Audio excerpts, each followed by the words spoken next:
To those who are joining us, welcome to this session of Spring Convocation.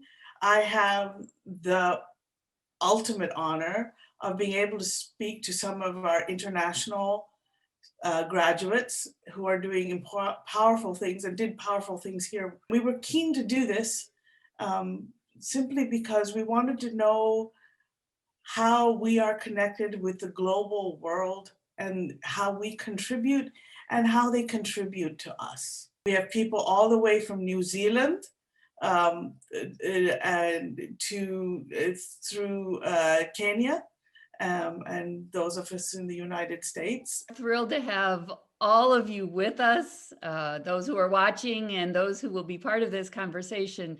One of the joys of Eden Seminary is that alumni are serving in ministry settings all over the world. And so the global solidarity and the global impact is real.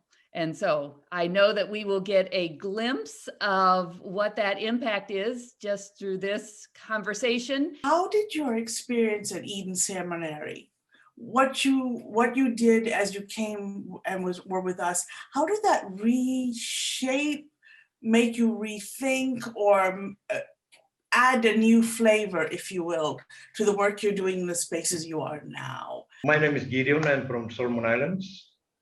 And I was at Eden from 2003 up to 2005. I did a MAPS program at that time. I guess having an education in America, and especially Eden, to reflect on the question that was asked is not necessarily, what are you learning in the class, but also the environment that surrounds you.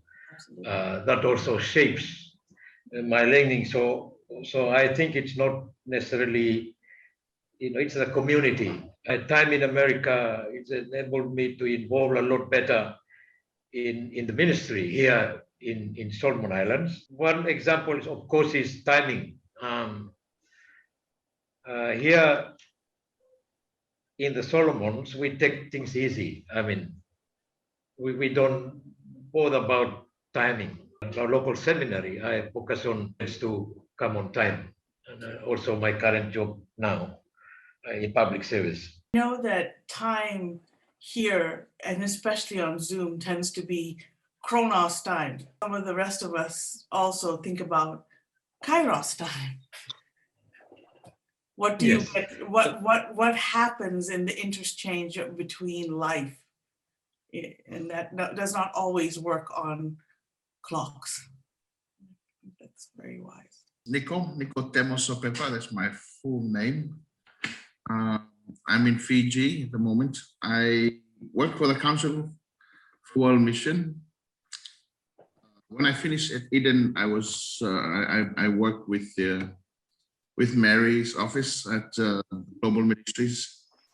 And then I returned to Fiji, Mission Islands, for 8 years. I came back to Fiji in 2013, and I became the moderator for the Presbyterian Church. I'm not Presbyterian, but they made me the moderator under contract for 6 years. We believe in ecumenism. Yes, we do. Since 2019, I am the mission secretary for the Pacific of the Council for World Mission. Let me speak of my experience at Eden and how Eden shaped my ministry and my way of thinking.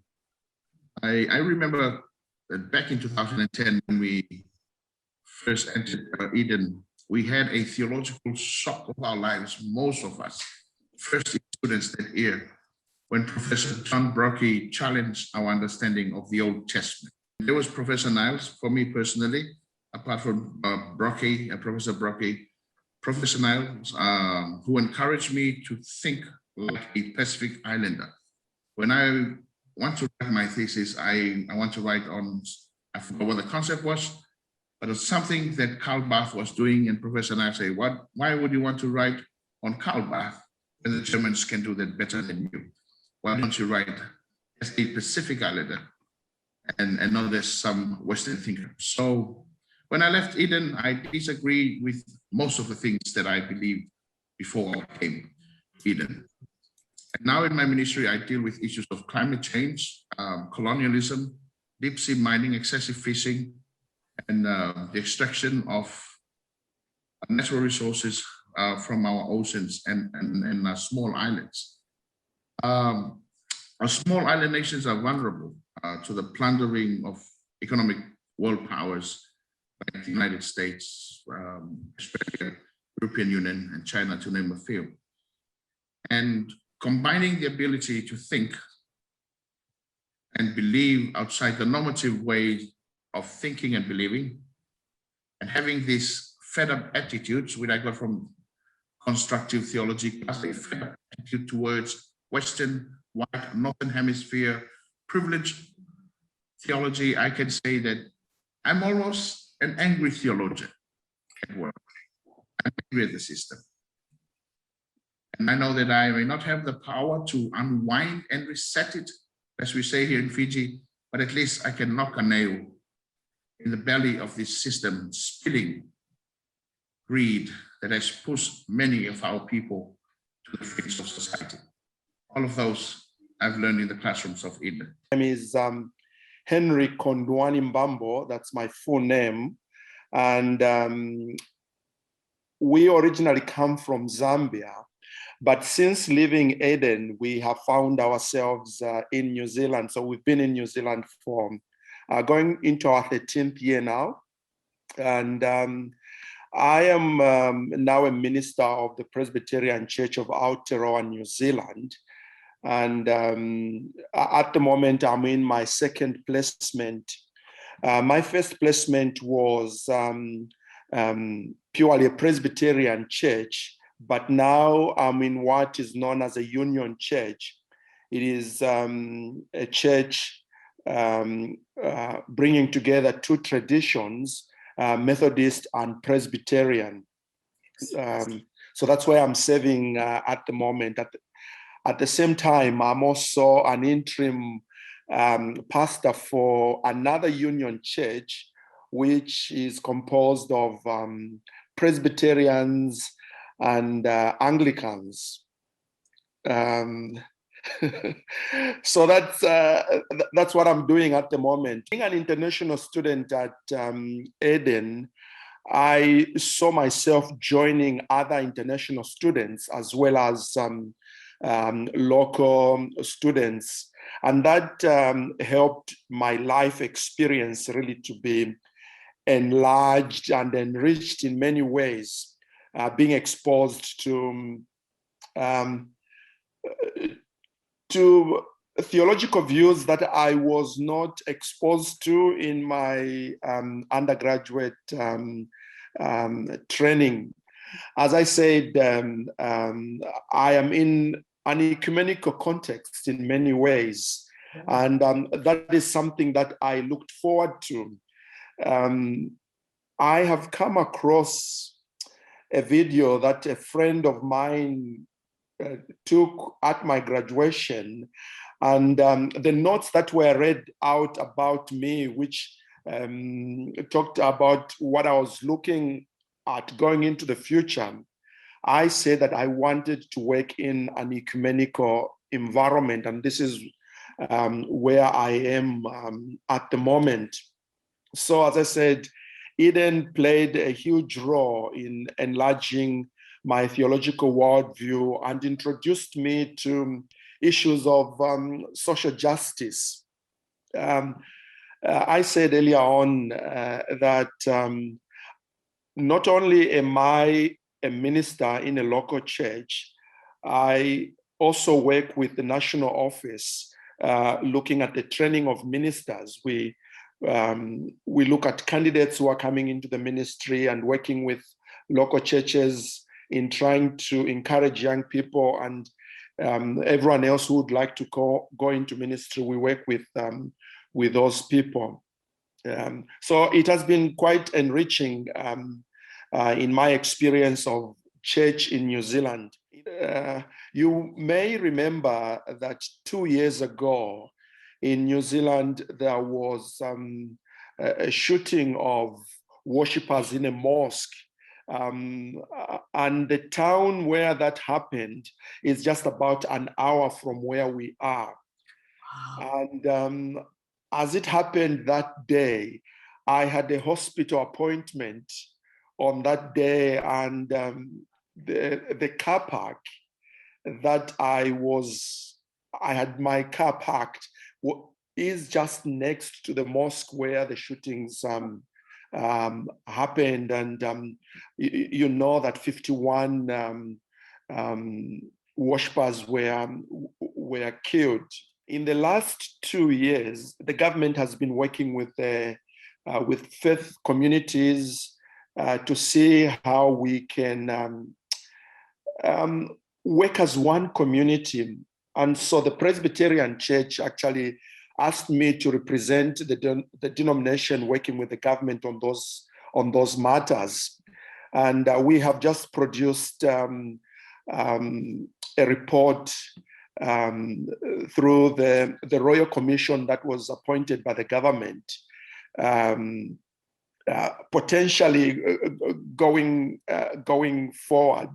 I might be an advisor to the Royal Commission that the government has put in place, which will be an ongoing Royal Commission working on matters of religious violence and integration of various communities and cultures.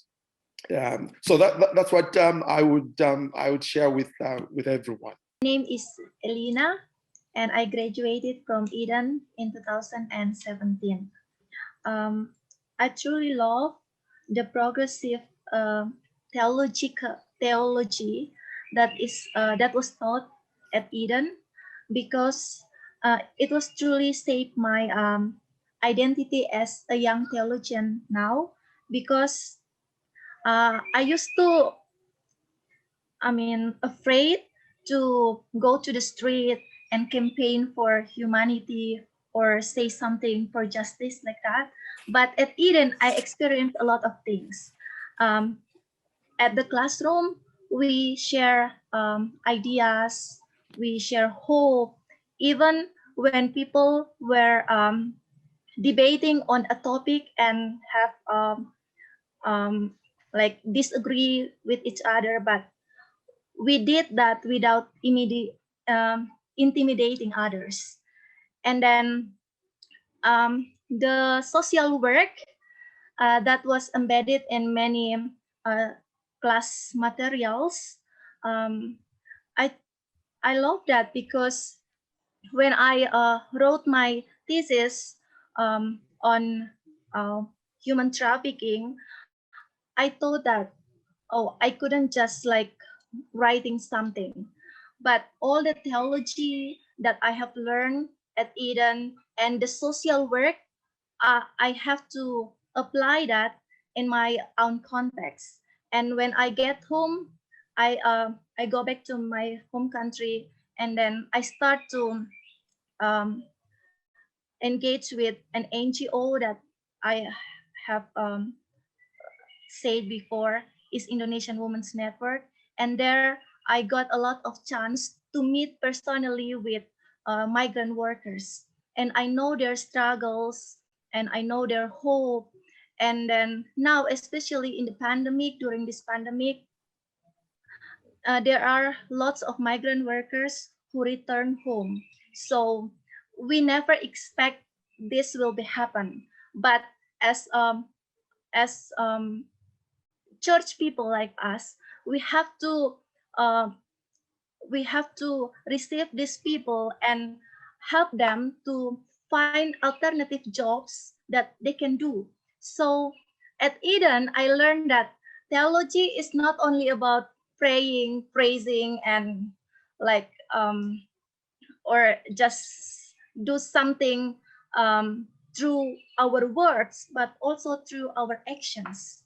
And that's what I'm doing now in my church. I truly love also the hunger walk. The hunger walk, it's inspired me to join with a community called Eco School Indonesia. We are doing eco justice theology, and also we try to encourage and motivate young people to eat nutritious food, because hunger is not only about lacking the food, but also what kind of food that we eat every day, and it influences our health. And if we get a good health, then I think our spirituality will be good also. I learned at Eden, it's about learning theology through arts and our traditional cultures. So now I'm still teaching like young children to dance, not every week, but in like in the week that is important moment, then we can do that dance together. My name is Angela Kamuyu. I'm from Kenya. I left Eden in 2018, and currently back in Kenya, I'm working under the Presbyterian Church of East Africa, and I'm doing a chaplaincy now in school, and that is secondary school. And what I can say, coming to the US was a big opportunity and an eye-opener, especially to me, in the sense that it gave me much exposure to be able to learn and also acquire more knowledge.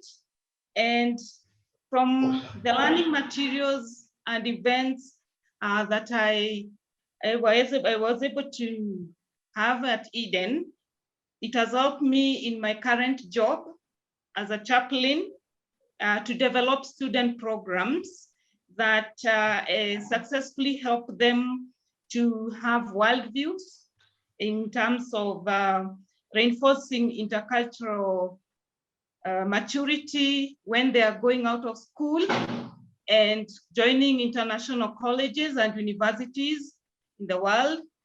And that has enabled them to be able to interact with other students without fear, and also accept what I can say in terms of understanding around the context of religion, gender, race, and social class, ethnicity, among other things.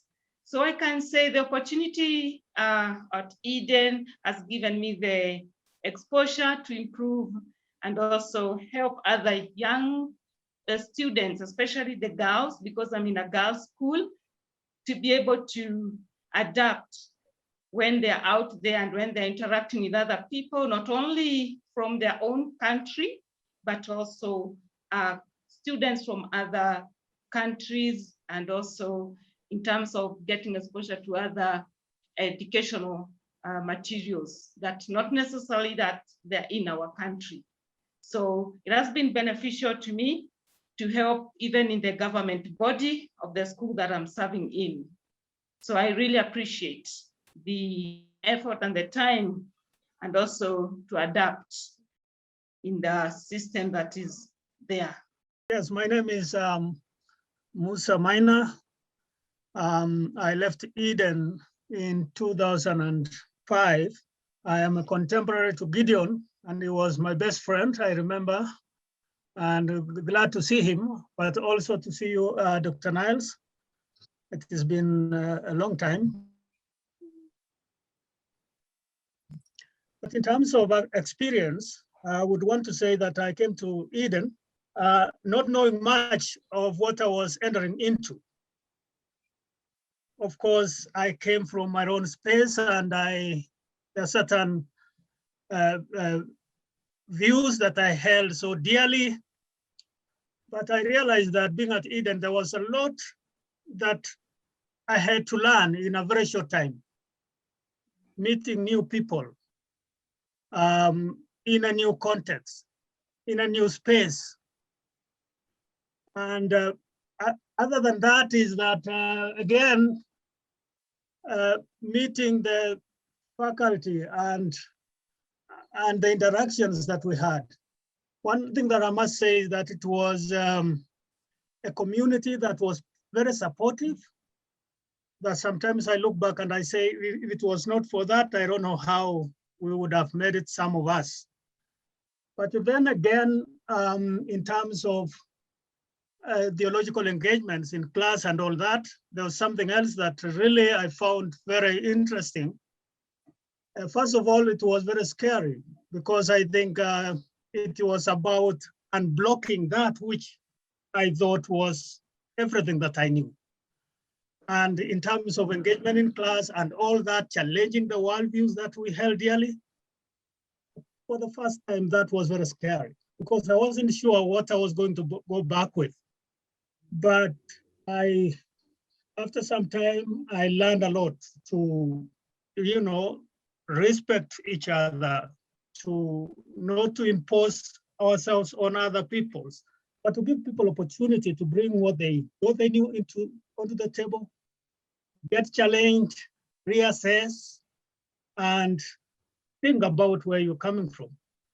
I remember I was a student mostly of Dr. Steve Patterson, and he would actually challenge us to tell us, leading us to read those areas of text that were least understood, meaning actually going to the unknown. And that was really very, I must say, being at Eden gave me an opportunity, a new lenses of actually reading the Bible.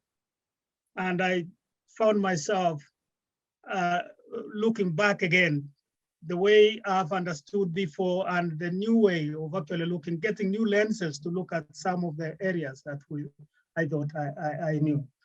And that went on until I graduated. By the time I was graduating, I knew that there was a lot of work that needed to be done in terms of where we've come from in my own context, especially in my denomination, which on matters gender equity, maybe disequity, if there is such a term. And when I came back, I got the opportunity to be the moderator of the church, and I thought that was very strategic. And one of the things I thought, again, to look at, to help the church look at the things that they have held before, issues of women ordination, issues of women finding place in the structures of the church. And so we did that and we moved on. We challenged ourselves, we challenged our structures. We revisited actually the texts that we thought actually were telling us to do certain things in certain ways, and discovered that, that was not all that the text was saying. It was also about where we are coming from, who trained us, the inculcation that we received from the missionaries, and also that there were other voices that were actually suppressed or rather muted within actually the text.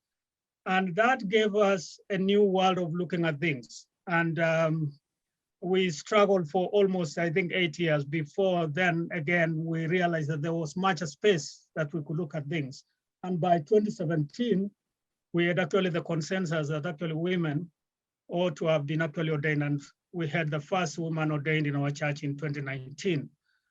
So for me, having been at Eden was actually about looking at the lens through which we read the Bible, we interpret, and what does it mean actually for the community that we are serving.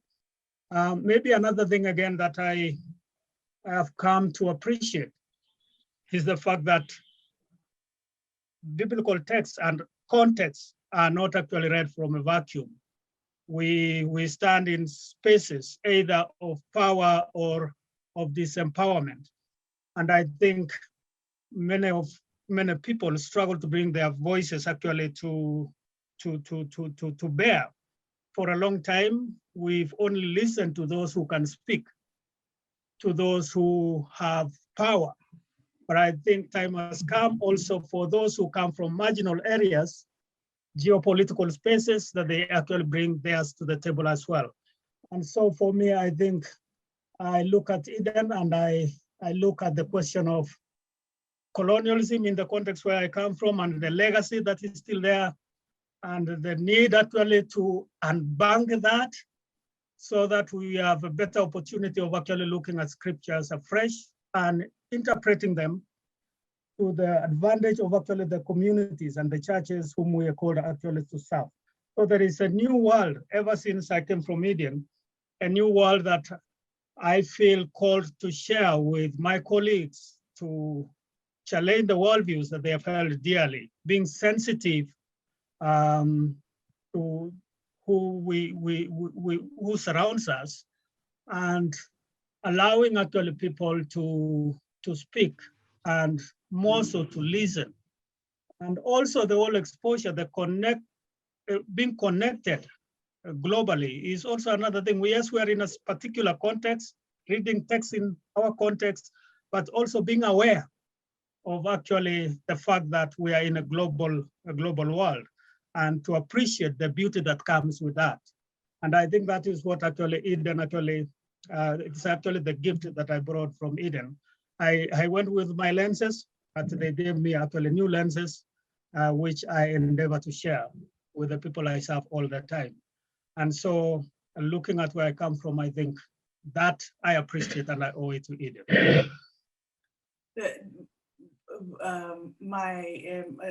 My own father would always say, always be context specific, never be context confined. Yes. And I see that in every Exactly. one of you. It does my heart good to see the faces in this space, though far away you are. There are many curses that came with the pandemic, but this is gift. The work that you do changes the world.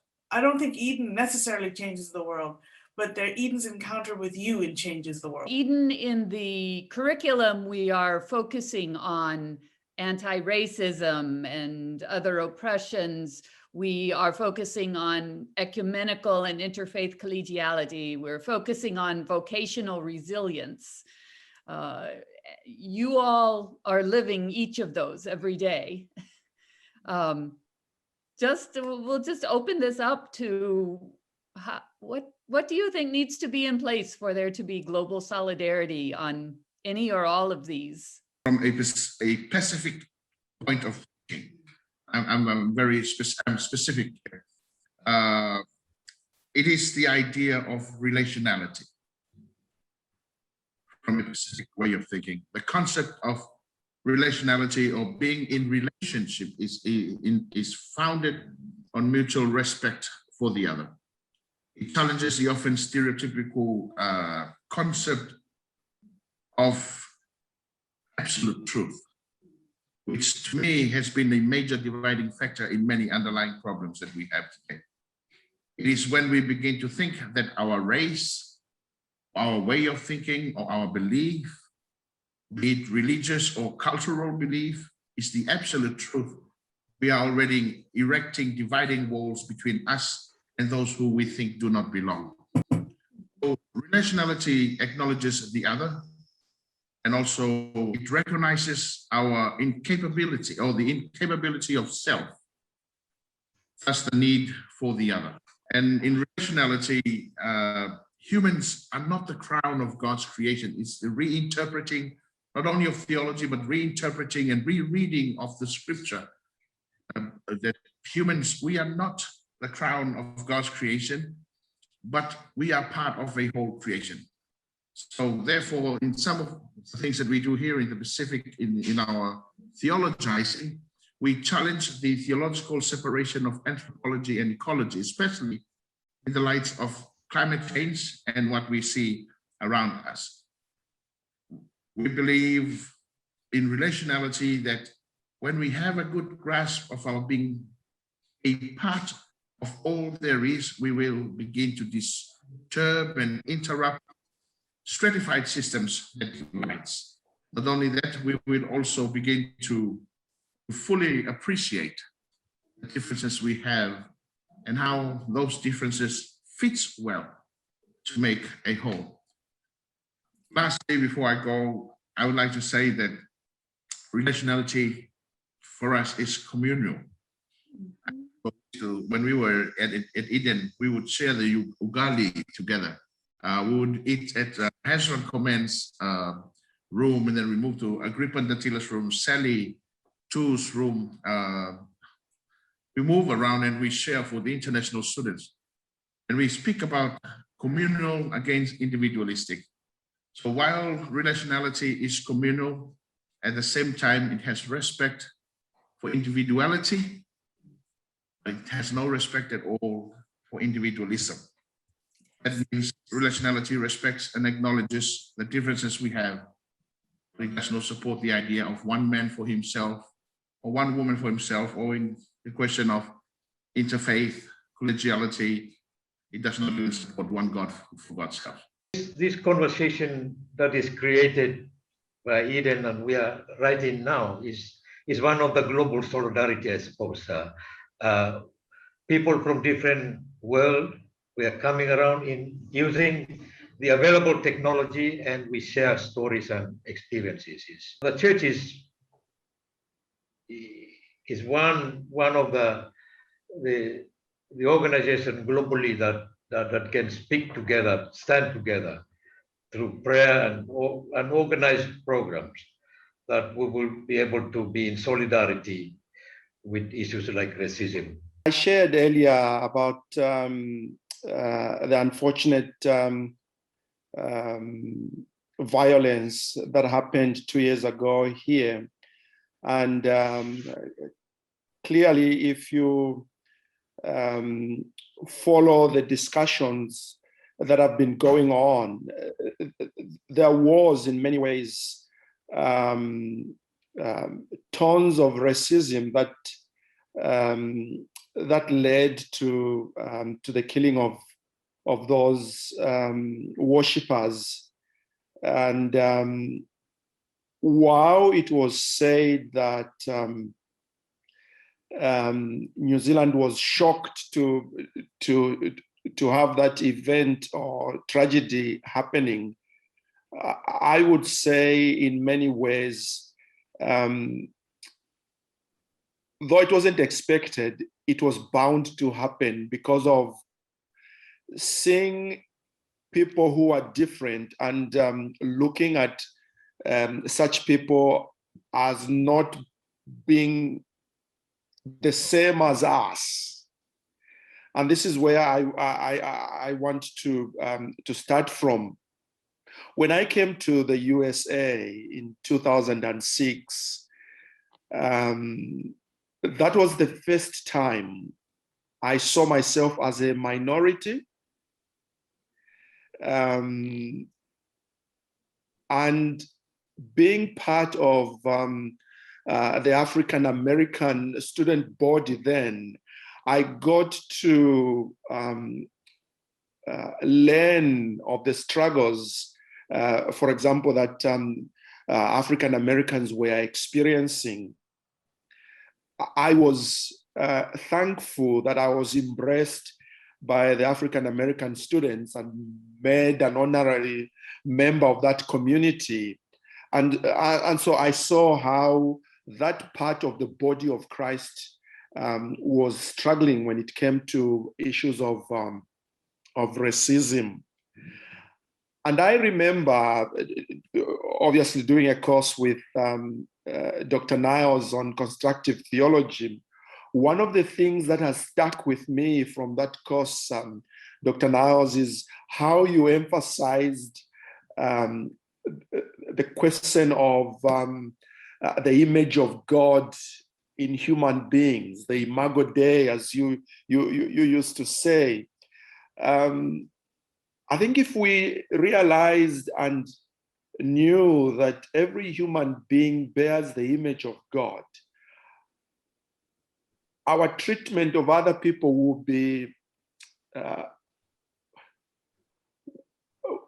be different. I think we treat others as being less because we do not recognize and accept the image of God in other people. What we forget, in my view, is that the moment we lessen the the image of God in other people, we are actually lessening our own understanding of who God is. The tragedy is we don't realize that we become less human if we do not recognize the humanity of others. And borrowing from my Zambian and Southern African culture, we have a worldview we call Ubuntu. I know Ubuntu in some other circles, it's a computer program, but Ubuntu says, you are, therefore I am. And because I am, you are. We see our identity in each other. So that is where I would say racial solidarity has to be grounded in the image of God, as well as in each other's humanity. If we can only appreciate the image of God in all human beings, we will treat each other with dignity and respect. Here in New Zealand, racism is not easily talked about, but it is present. The example that I gave of the shootings that happened in Christchurch, sadly the events happened in a town that is called Christchurch. There were racist undertones to everything that was happening there. And what we are doing presently as faith and community leaders is to start educating not only the young people, but even older people, educating them about the need of accepting each other's humanity. We can be having a different pigments, so to say, but at the end of the day, underneath our skin, we are all human beings.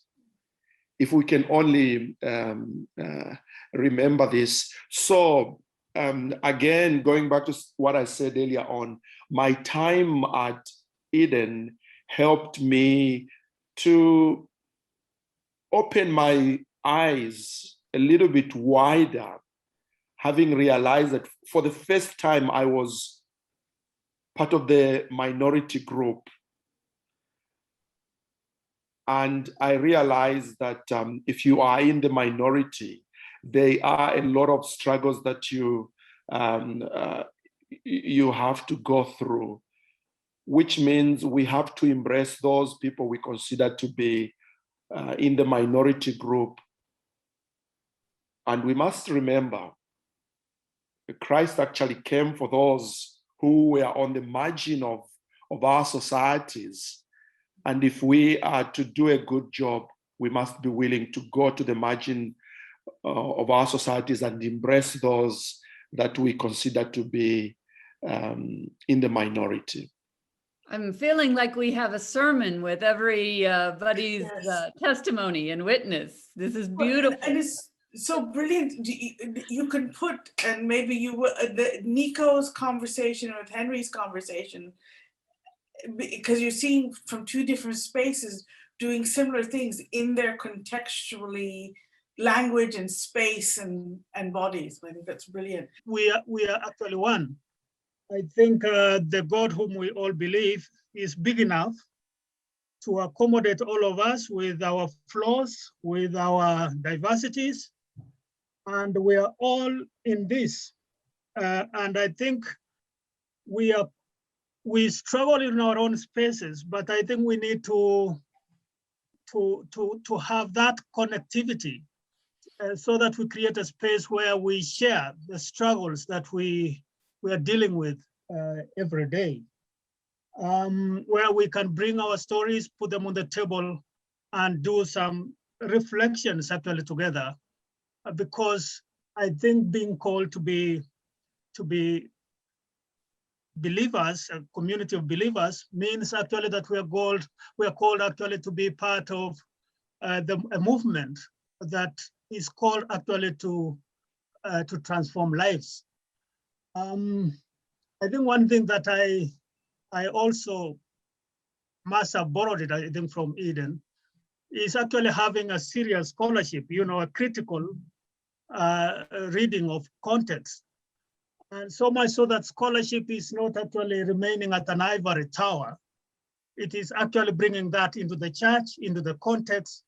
It is about having that engagement so that we are able actually to help people transform their context, transform the structures that are invisible but have serious effects on the people.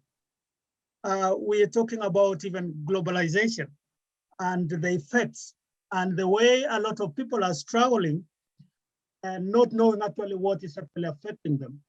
So for me, I think that critical lenses of actually reading context is very critical.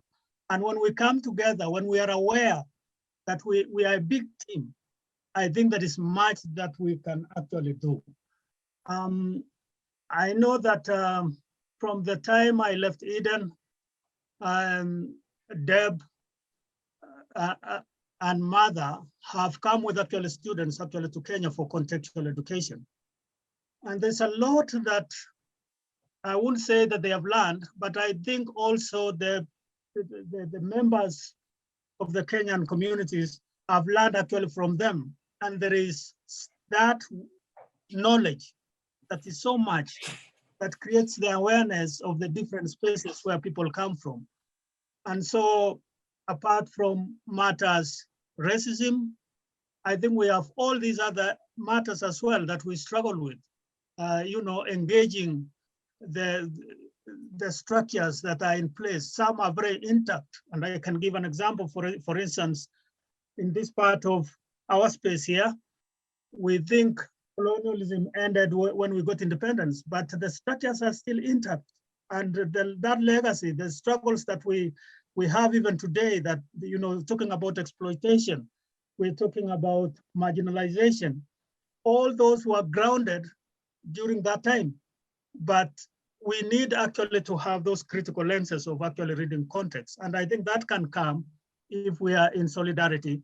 And I agree with our friend who just spoke about Henry. Knowing that we are one, we are one. We are because the other team are, and our God is big enough to accommodate all of us with all our diversities and also our flaws notwithstanding. I remember an international student that was not in this room after listening to some lectures, met me in the hallway and pointed to his head and he goes, "Do you see this?" And I said, "Yes." He said, "This is now a decolonized mind. This mind that came colonized is going back to decolonize." I'm like, then we have done our jobs together well, my friends. For me, global solidarity is a commitment to be in connection or relationship with others. And in our relationship, we acknowledge that everybody has strengths and weaknesses, but no one is superior than others. And because of that, we are freely to share our struggles and then our strengths to support each other.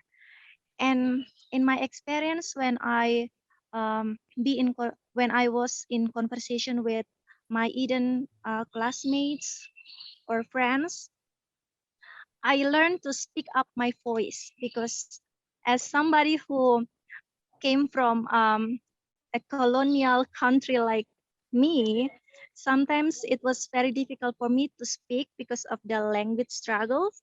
And also there was always in my mind that I should listen to others. especially for the seniors. I have to listen to them first. But then I learned that everybody has something to be shared on the table. And because of that, I think that the solidarity that we can achieve together it's also about how we find our common goal, which is to work together towards justice, and also what are the problems that we experiences. Maybe the common problems for us in Asia is like poverty, land grabbing, forest degradation, and other problems that in each country, this problem maybe has different form. But then we can do something locally with the same goal to save our land, our people. I can say on about the risk of global solidarity, and as my colleagues have spoken, I can say it's a moment of trying to identify and listening, and more so learning from our brothers and sisters in their different contexts. And when we do that, we come to understand our brokenness. And in the moment of understanding how we are broken, we realize that that is when we stand a divided humanity. And for us to be able to come together and join other cultures, other people in their various forms of how they're experiencing racism and other difficulty in terms of identity also, we can say it's a moment as a church to speak the voice of the prophet. And the voice of the prophet is to say that we have to confess and also repent and share our brokenness. And when we share our experiences, as we are hearing from my colleagues from all over the world, and even in my country, I can say it's a moment to renew our commitment and to work for that freedom that is that brings about the wholeness of the people. And when I'm talking about the people, I'm talking about binding together the leaders and putting aside our differences that is really separating us, not only in terms of the geographical space, in terms of our physical appearances or any other way, but it will be able for us to accommodate each other and learn. And in that space, we are closing the gap and be able to put the power of love into action and logics so that we can be able to liberate both the oppressed and the oppressor, because all are talking of their own space and how they are really feeling they're not getting what they want. I hope that we are feeling part of this global solidarity challenge that our colleagues around the world are giving. And in this particular conversation, I am so grateful to each of you for the ways that you are encouraging and challenging each other and all of us. Vocational resilience. I would say that what Eden is doing is a huge contribution, enlarging our theological worldviews, so to say, makes a huge contribution towards our vocational resilience, and we should encourage one another to have a continued appetite for learning. I'm so glad to have met you all, especially to see Professor Miles again. Yeah. Good to see you, Mary. Musa, I met Musa when he came to Eden in 2012 as a visiting Greek lecturer, I think. And, my colleagues, fellow alumni, I'm so glad to see you. I am so grateful to see each of your faces because my heart feels a lot bigger in this moment. Sometimes you forget how much you miss people until you see them again. And I miss all of you. I'm so grateful to each and every one of you.